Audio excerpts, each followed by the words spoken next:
how does that feel? Feels pretty awesome. Pretty good. Does it get old? And heavy. It doesn't get old. It has only been 2 weeks though. Yeah.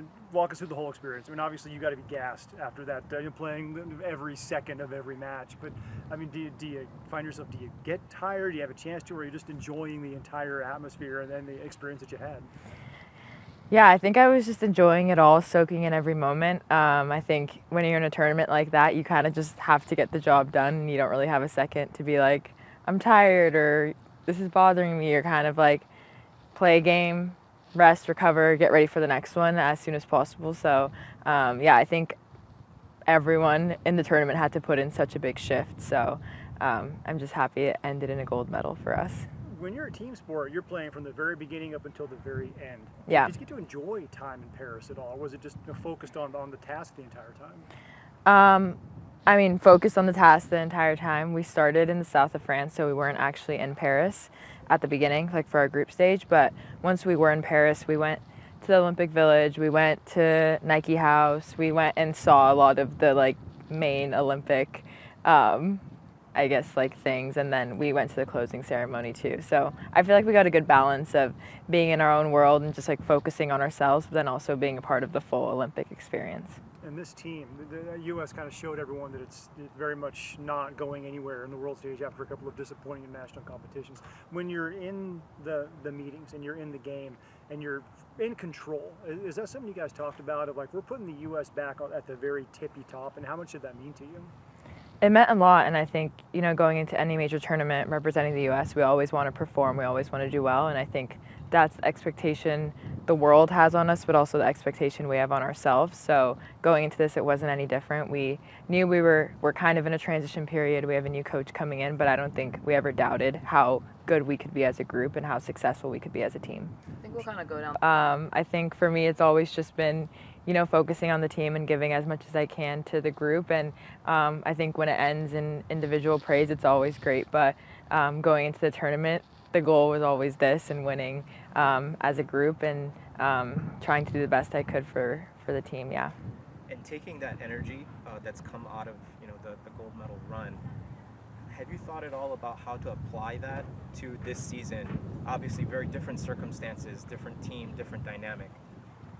Yeah, I mean, like you said, different team. We're now going into regular season, not a tournament. It's very different, but I think for me, whether I'm at club or with the national team, I'm always trying my best, giving my all to the group, trying to lead in any way I can. So for me, when I'm back here, I think I have that same focus. I have that same drive to be successful.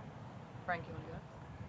I respect the humility because you know you brought it to the team, but come on now, your coach said that you're the best defender she's ever seen. What when you hear those words, what's that mean to you?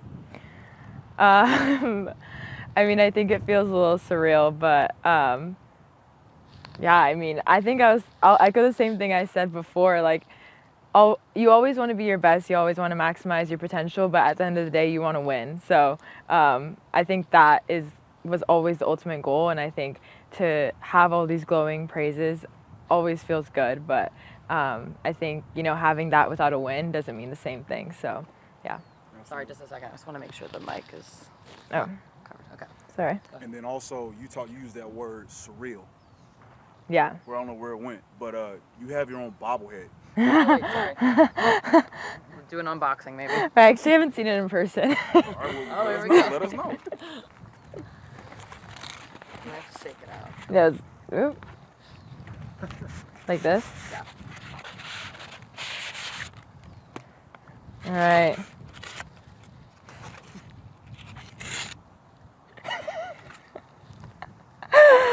That's so weird. I mean, yeah, it's pretty good, I think. What's your favorite part about it? That's so weird.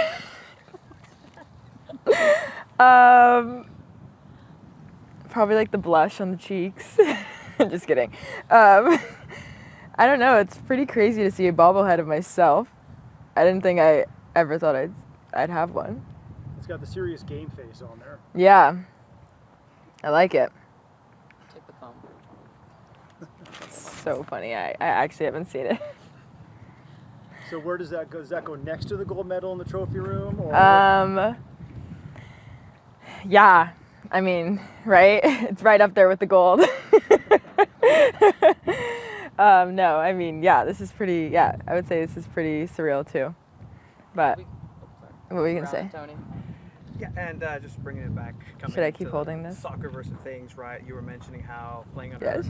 Emma Hayes brought that freedom, and you were allowed to really dictate how you want to express your game. That's something that you're going to carry with you moving forward in your career. What else did you like about the style that Emma brought?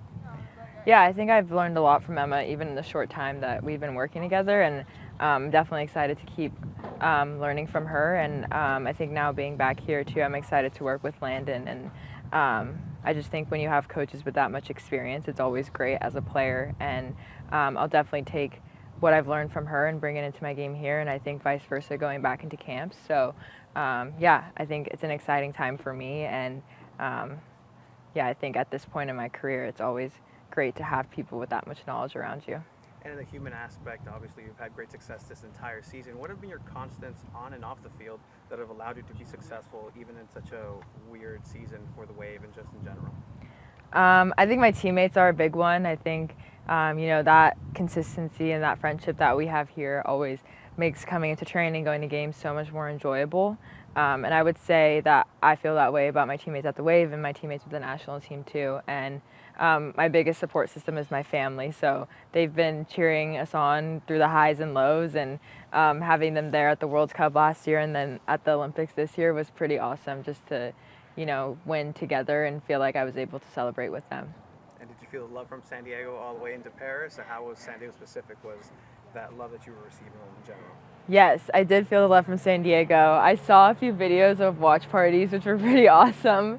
And I think since coming here, you know, my rookie year, I've always felt like San Diego's had my back and is always riding for me, always cheering me on. And I feel like that, you know, both for club and country. So I love the support, and I'm just so happy to be back now. You mentioned, you know, like a transition period with the U.S. Do you feel like that's how it is with the Wave right now? You know, new coach and also can you talk a little bit about the conversations you've had with Landon Donovan about the future of this? Yeah, I think, yeah, I would say we're in a similar position here now, and I think it is my first day back. So I think I'm excited to, you know, continue to learn from him, and just hearing from the team, I think it's been really positive so far, and I'm excited for the game this weekend. You know, there's a new CBA. Can you talk a little bit about what that means for the players, for things like the draft and trades to be changed, and such a difference in the way sports are handled in this country? Yeah, I think it's the way sports should be handled, and I'm really just proud to be a part of a league that believes that, and proud to have a players association that's been fighting for us this whole time. And I think this doesn't happen without so many past players speaking up and, you know, saying this is wrong or this needs to change and players deserve this. So I think, yeah, as a player, it just makes me feel extremely proud to be a part of this league. Back with the Wave now. You have 10 matches left in the season, 3 games, 3 points out of the playoffs. How does this team get back into the playoffs? I think just, you know, coming off of this break and really just attacking these games together, I think we do have such a good squad, and we've had some results not go our way. So I think just believing, you know, we can win any game and beat any team. And I think all of us in the locker room have full belief that we're going to turn it around and we can, you know, be successful. And what do you hope changes for the rest of the season with Landon Donovan now? Yeah, I think it's just exciting for us, you know, to have a new perspective, and I think him bringing in his energy and his experience will be really valuable for us. You mentioned something saying at this point in your career, and it's kind of easy to forget, you're only 24. Did you anticipate or have a goal list when you were, you know, starting to play soccer or at Stanford that you were going to say, I want to be an Olympic gold medalist by 24, I want to be in the World Cup? Are you kind of hitting things, or are you a little bit early even for yourself? I think you always dream and hope. I definitely didn't expect it. So I think, you know, to win a gold medal and to have played in a World Cup right now is just like, I feel so honored and so just grateful to be in this position. And I mean, I think a lot of me getting to where I am now has to do with this club and how much they've supported me and guided me into the league and helped me transition into becoming a pro and taught me what that really means. So, yeah, I would just say the word is grateful.